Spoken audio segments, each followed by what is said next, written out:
سمع الله لمن حمده.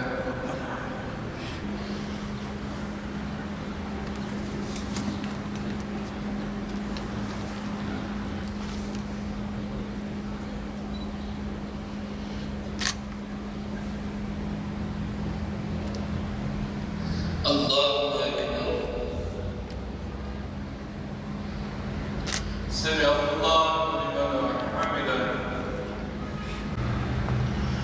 الله أكبر. الله أكبر.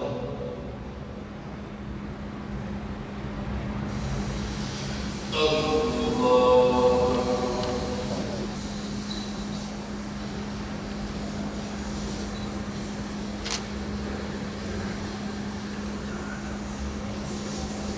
Şimdi dünya genelinde 2,5 ay önce başlayan, 3 ay civarında oldu başlayan bir Covid-19 virüsü var.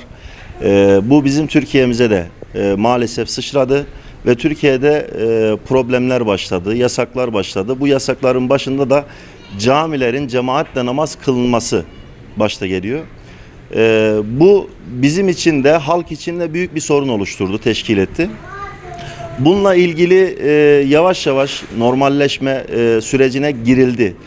Bu bakımdan camilerimizde de öğle ve ikinin namazları şu an cemaatle sosyal mesafeye ve maskeye uygun bir şekilde, maskeli bir şekilde namazlarımızı eda ediyoruz. Ancak gel görelim ki halk nazarında her bölgede sosyal mesafe ve maske gündemi devam ederken camilerimizde sadece 2 vakit namaz kılınması kabul edilecek bir durum değil.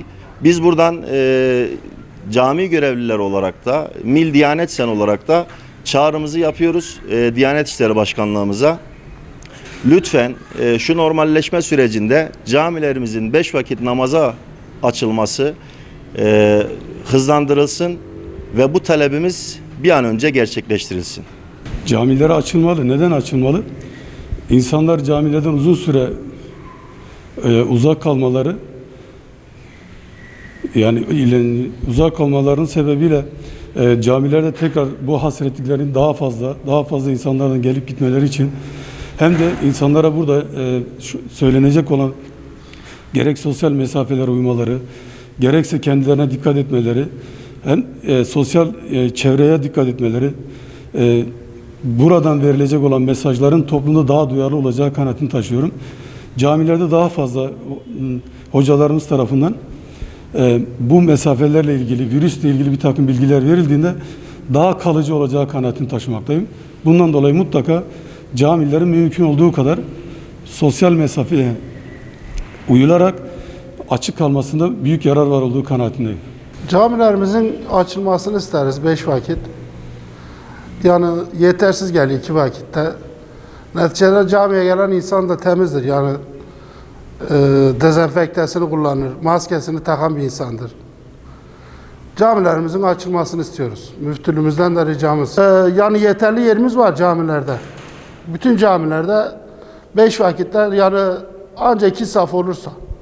Yani yeterli yerimiz çok. Yani sosyal mesafeyi koruyabiliriz.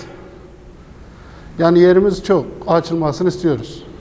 Zaten camilerimiz yeteri kadar büyük, cemaatimiz de zaten o kadar çok kalabalık olmuyor diğer vakitlerde. Yani en iyisi bütün vakitlerin camide kılınmasını tercih ederiz. Bu yönde müftülüğümüzden falan gerekli tedbirler alınarak, sosyal mesafemizi koruyarak cemaat olarak camide kılmamızı isterim yani. İslam dini temizlik üzerinedir. Yani zaten camiye gelen insan temiz bir insandır. Yani abdestli insandır. Üstünü değişmiştir, temiz elbisesini giymiştir. Yani sosyal mesafesini de korudu mu bence en iyi mesafe burada korunur yani. Zaten camiye gelen bilinçli insandır yani. Onun için camilerin açılmasını talep ederiz yani. Bence de şimdi uygun olan neyse o yapılması gerekti ama bir otobüse yani o kadar insan biniyorsa caminin de kapalı kalması normal değil yani. Biz bir Müslüman ülkedeyiz. Yani şimdi yeterince halk otobüsü olsun, gerektiği şey otobüsü olsun misal o kadar insan dolup gidiyor yani. Ha orada eğer bulaşmıyorsa yani vaka bulaşmıyorsa camide de zaten yeteri kadar vakit namazlarında o kadar saf tutulmuyor yani.